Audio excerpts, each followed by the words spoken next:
Well, it was a hot and muggy night with a lot of illumination as I went out to check the pastures. I ended up seeing these hogs from about 600 yards out and made my way into them. I thought that they were the remainder of a sounder that I'd got into about 3 or 4 weeks ago. There's a coyote. But they ended up being a brand new sounder to the property. So I ended up having to come up and make my way up along the tree line due to all the illumination out. But I had to break it over to the right a little bit in order to get a clear line of fire through the tree branches. Like I said, I thought these hogs were a lot further away, or a lot closer, excuse me, but they ended up being about 95 yards, and it threw off my lead here. And that first hog hit twice. That hog took a lot of hits. Most of them weren't very good. That hog took several hits as well. And at this point, I'm starting to realize that I've got a tree over here in the way to my right, and I'm going to have to move around to pick up the remainder of these hogs that have already been wounded. This particular hog took at least 5 hits,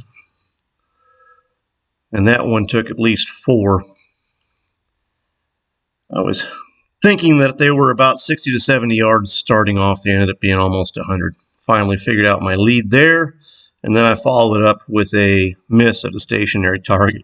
So I repositioned myself in order to get comfortable, and then I'm able to put this hog down with a final shot. As I scan back to the left, I see that the first hog that I initially shot still isn't dead, so I go ahead and finish her off as well. She ended up being quite large. As you'll see over here when I get done scanning and go to the pictures, she ended up taping at 51.5 inches around the chest. And she didn't look that large, but when I got the tape measure around her, 51.5 inches ends up being 315 pounds.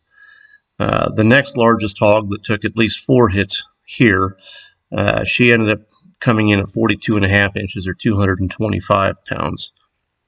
The remaining 3 hogs that were all hit multiple times, I measured one. It came in at 125 pounds, and I didn't bother measuring the others over here. But that's just about it for this evening, and that was it for my hunt. Hope you all have a wonderful day.